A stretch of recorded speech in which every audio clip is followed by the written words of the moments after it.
আসসালামু আলাইকুম সম্মানিত ভিউয়ার্স, আমি পূর্বের মতো চলে আসলাম আবার নতুন ক্লাস নিয়ে। আজকে একটা মজার বিষয় বলে ক্লাস শুরু করব। এই সবাই শোনো, বাংলা মোট বর্ণ কয়টি? বাংলা মোট বর্ণ 50টি। বাংলা মোট বর্ণ 50টি। বাংলা মোট বর্ণ 50টি।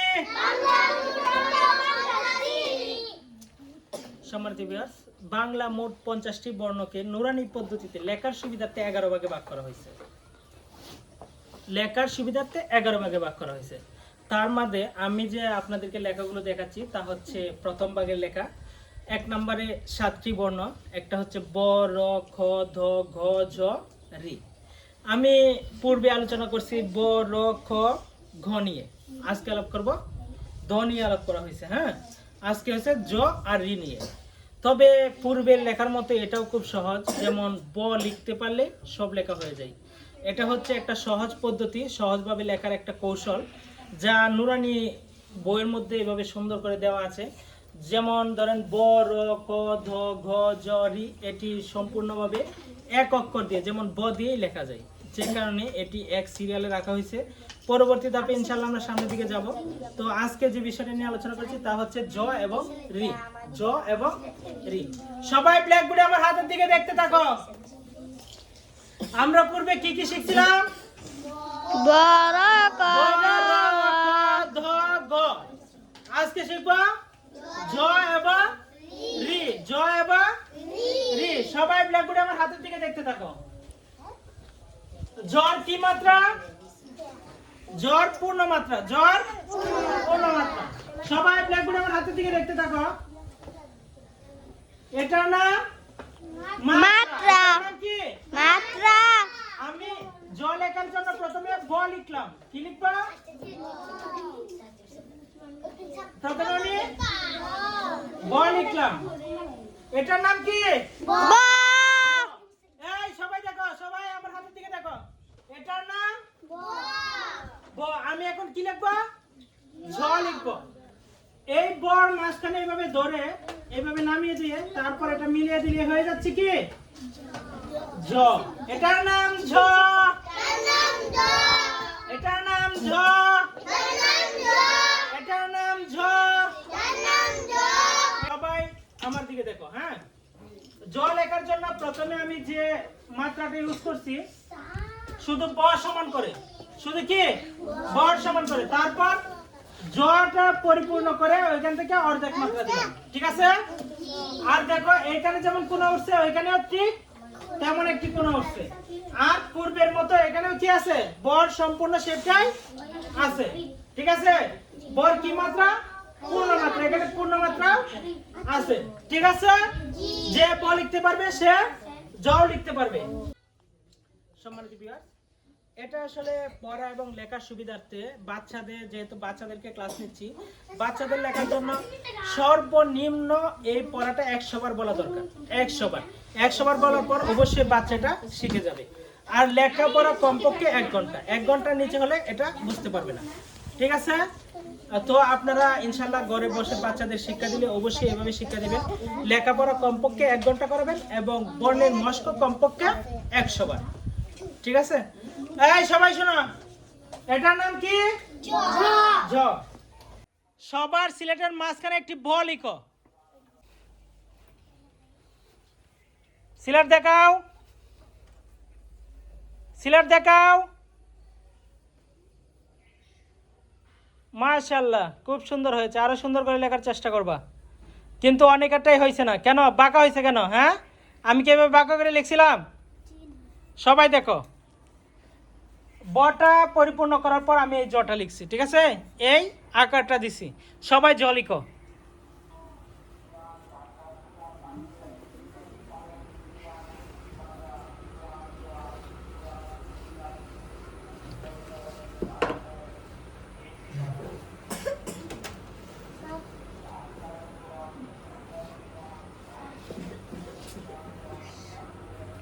সিলেট দেখাও। সিলেট দেখাও।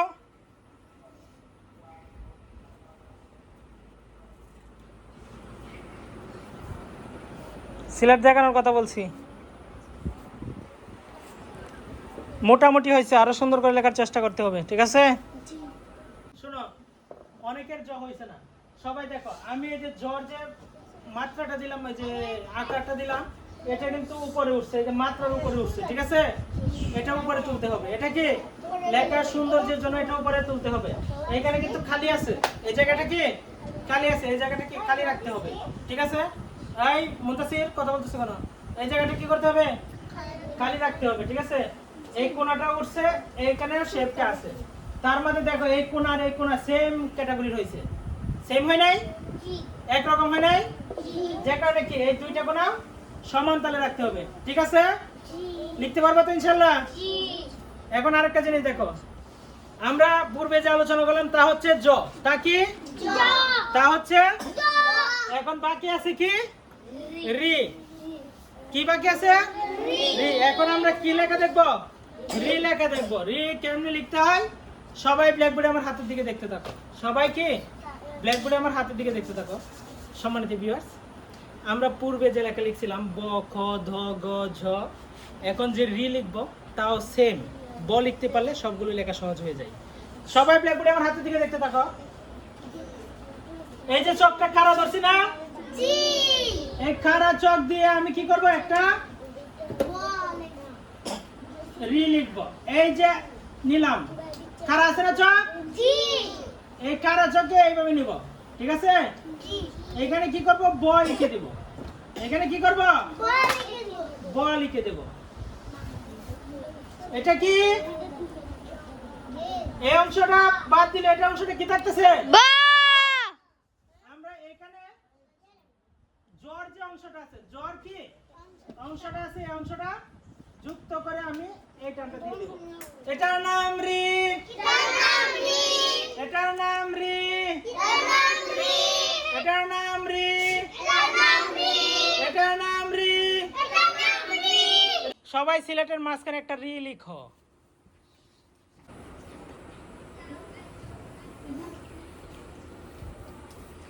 সিলেট দেখাও।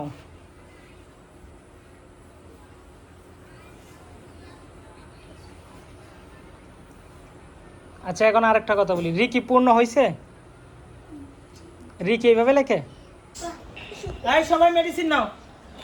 রি লেখার ক্ষেত্রে এই যে জায়গাটা আছে, এই জায়গাটা, এই জায়গাটা এবং মাত্রা তিনটা অংশ কি সমান থাকবে? তিনটা অংশ কি সমান থাকবে। এই অংশটা বাদ দিলে এই অংশটা কিসের? বর শেপটা। এই অংশটা কিসের? বর শেপটা। আর এই যে অংশটা কি বাড়তি দিলাম, এই অংশটা কি বাড়তি দিলাম। আরেকটা জিনিস দেখো, এই যে অংশটা জায়গা দিলাম, এই অংশ আর এই অংশ দুইটা সমান দূরত্ব থাকবে, দুইটা কি সমান দূরত্ব থাকবে, ঠিক আছে? আর মাঝখানে জয়েন করলাম জ্বর যে অংশটা, সেই অংশটা, ঠিক আছে? এই অংশ, এই অংশ, এই অংশ, তিন অংশ সমান রেখে তারপর যে অংশটা জয়েন করলে এটার নাম হয়ে যাচ্ছে কি রি, এটার নাম রি, এটার নাম রি, এটার নাম রি, এটার নাম রি। সবাই ব্ল্যাকবোর্ডে আমার হাতের দিকে দেখতে থাকো।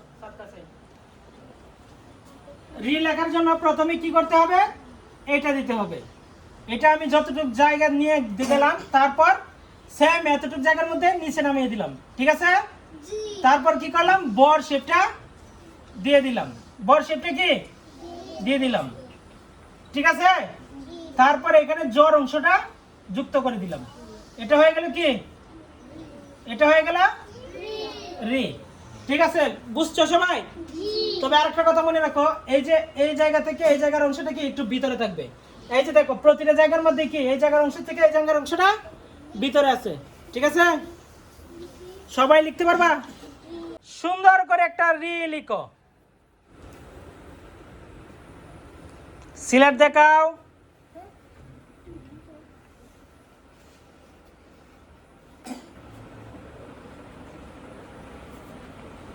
মাশাআল্লাহ, সুন্দর হয়েছে, তবে আরো সুন্দর করে লিখতে হবে। হয় নাই লেখা কি? হয় নাই। কেন হয় নাই? কেন হয় নাই? সবাই ব্ল্যাকবোর্ডে আমার হাতের দিকে দেখতে থাকো। প্রথমে আমি কি লিখছি? এই বৃত্তটা, ঠিক আছে? এই বৃত্তটা থেকে এই চক এইভাবে নিছি, নেওয়ার পর এই চক আমি কিন্তু ঘুরাই নাই, ঘুরাইছি এই চকটা এখান থেকে নিয়ে আমি এদিকে নামাই নিছি, ঠিক আছে। তারপর কি করছি, ব লিখছি। তারপর কি লিখলাম, ব লিখলাম। বর শেপটা পূর্ণ করে এখানে কি জ লিখে দিলাম। এখন তোমাদের যে জায়গায় ভুলটা হয়েছে তা ধরো, এই জর অংশটা যেটা, এটা অনেকেই দিছ এই বর সমান করে, বর সমান করে, বর সমান হবে না, এটা কি একটু উপরে থাকবে। তারপর আরেকটা জিনিস দেখো, অনেকেই কি করছো, এই বটা এই অংশের চেয়ে বড় করে লিখছো। এটা বড় করে লিখলেও হবে না, এটা কি বড় অংশটা ছোট থাকবে, ঠিক আছে। আরেকটা কাজ করছো, অনেকে এই যে অংশটা আছে এই অংশটা সোজা নামায় দিছো, এই যে এইভাবে নিয়ে এইভাবে সোজা নামায় দিছো, এটা সোজা না, এটা কি করবে, এইভাবে গিয়ে একটা রাউন্ড দিয়ে নামবে, ঠিক আছে। তারপর বড় অংশটা হবে, ঠিক আছে। তাহলে লেখা সুন্দর হবে, যে কারণে অনেকেই পারো নাই, কি আবার চেষ্টা করতে হবে। সবাই আমার হাতের দিকে দেখো, সবাই আমার হাতের দিকে দেখো। প্রথমে কি এটা দেওয়ার পর নিলাম, এই পরিমাণ নামাইলাম সমান তালে। তারপর কি ব দিলাম, তারপর কি ব দিলাম, ব দেওয়ার পরে এটা যুক্ত করে দিলাম, মাত্রা দিয়ে দিলাম। এটার নাম কি রি। আসলে সুন্দর করে না লিখলে হবে না, সুন্দর করে লিখতে হবে। এই সবাই আরেকটা জিনিস দেখো, এই যে রির যে অংশটা, এই অংশটা তো সমান বলছিলাম, ঠিক আছে। সবাই কথা শুনো, সমান বলছিলাম না। তারপর এই যে অংশটা নামছে, এই অংশটা থেকে এই অংশটা কি উপরে থাকতে হবে, উপরে আছে না, উপরে আছে না। আর বর যে সম্পূর্ণ সেটি আছে, এখানে কোণাটাও আছে, ঠিক আছে। আর এই যে রির অংশ এতটুকু বাকি হয়েছে, ঠিক আছে। সবাই লিখতে পারবো তো ইনশাআল্লাহ? এই সবাই বুঝতে পারছো তো? কেউ কথা বলো না, হ্যাঁ। আমার দিকে আন ক্যামেরা, সম্মানিত ভিউয়ার, আসলে হাতের লেখা সুন্দর করা খুব সহজ, যদি একটু সময় দেওয়া যায়। আপনার সন্তানদেরকে আমার যে ভিডিও দেখে দেখে ওদের হাতে মোবাইলটার পাশাপাশি চক সিলেট ধরিয়ে দিন, ওরাও এভাবে সুন্দর করে হাতের লেখা ঘরে বসে শিখে যাবে। আসলে আপনারা যদি সন্তানদের হাতে শুধু মোবাইল দিয়ে রাখেন তাহলে ওরা কিছুই জানতে পারবে না, কিন্তু কিছু শিক্ষণীয় জিনিস, কিছু শিক্ষণীয় ভিডিও, তার পাশাপাশি চক সিলেট হাতে ধরিয়ে দিলে ওরাও শিখে যাবে। ঘরে বসে শিক্ষা করে তারপরে প্রতিষ্ঠানে যেতে পারবে। শুধু আপনাদের একটু সহযোগিতা দরকার ওদের। আসলে বাচ্চাদের পাশে বসতে হয়, ওদেরকে শেখাতে হয়। আমি যে ক্লাস করাচ্ছি সেটাও বাচ্চাদের, তো ওরা আলহামদুলিল্লাহ মোটামুটিভাবে ব র ক দ গ ঝ রি সম্পূর্ণভাবে লিখতে পারে। তো আপনার বাচ্চাও যদি আমার ক্লাসে অ্যাটেন্ড করেন লিখতে পারবে ইনশাল্লাহ খুব তাড়াতাড়ি। তো দেখলেন আমি রি লিখলাম, আগে ব জ ক দ জ মানে ইত্যাদি ইত্যাদি, আমি প্রথম ভাগের যে বর্ণগুলো লিখলাম। তো ইনশাল্লাহ ওরা শিখে গেছে, ওরা ইনশাল্লাহ প্রথম ভাগের যে বর্ণগুলো আছে সবগুলোই লিখতে পারবে। তো ভিডিওটা লম্বায়িত করতে চাই না। আমার ভিডিওটা যদি আপনাদের ভালো লাগে আর মনে হয় আমার ভিডিও থেকে আপনারা কিছু হলেও শিক্ষা পাবেন, তাহলে আমার ভিডিওতে ইনশাল্লাহ আপনারা জয়েন থাকবেন, আমার চ্যানেলটা সাবস্ক্রাইব করে রাখবেন, আর আমাকে ইনশাল্লাহ লাইক কমেন্ট করে সহযোগিতা করবেন। আর যদি আপনার সন্তানকে চক সিলেট হাতে ধরিয়ে দিয়ে বসিয়ে দেন, তাহলে কি লিখবেন অবশ্যই অবশ্যই একটা স্ক্রিনশট দিয়ে আমাকে কমেন্ট করবেন। তো আজকের জন্য বিদায় নিচ্ছি। আসসালামু আলাইকুম রহমতুল্লাহ।